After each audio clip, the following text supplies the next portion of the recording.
So, one of my biggest lessons from being on self-improvement for around a year and a half, over a year and a half, was in order to start changing your life, in order to start making more money, in order to start attracting women, in order to start being a better person, getting more social, make more friends, the first thing you need to focus on isn't everything else. It's yourself. You need to focus on you first before we can focus on helping others, before we can focus on getting better at sales, before you can start getting better at business, before we can start getting better grades in school, before we can start doing whatever the thing you want to do is. The number one prerequisite to doing any of that is focusing on you. That's why it's called self-improvement. Focus on all of the small habits that make you into a better person. It basically most in all self-improvement books, one of the greatest pieces of advice is to focus on your nutrition, on your diet, on your exercise, on your sleep, on your mental health, on your physical health. All of this has to do with your body and yourself and your mind. Because when you have a proper functioning body, a proper functioning mind that isn't effed up in the head through overstimulation, that isn't overweight, that doesn't do like eating and drinking so much junk food all day, that's when you can actually start to focus on your studies, on the grades, on school, on work, on your business, whatever the endeavor is.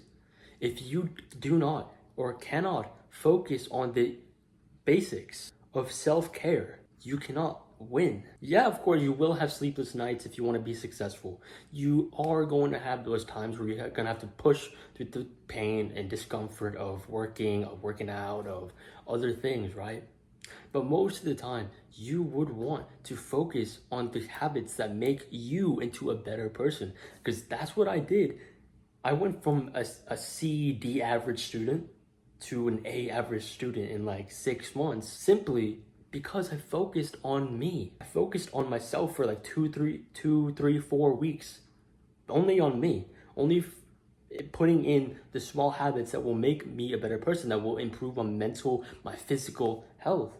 So that after that, and during that time, I was able to overcome my overstimulation addiction.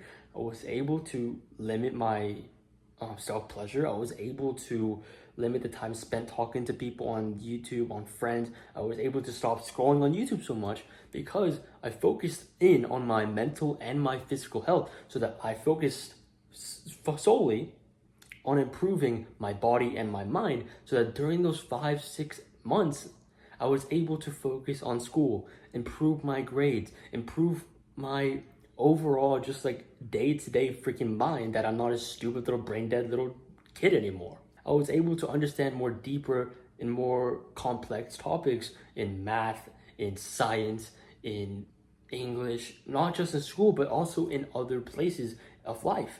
I was able to understand things simply because I focused in on myself first. So you focus on your body, focus on your mind before you can work on anything else, before you can increase that grade, before you can think about talking to that girl.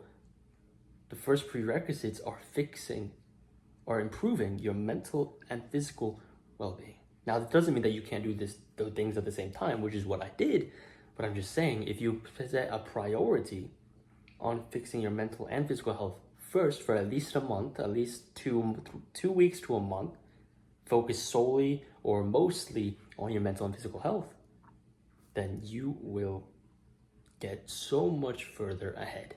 So yeah, this video helped you in any way, like, subscribe, do all work, and I'll see you later. And as always, Elias soon.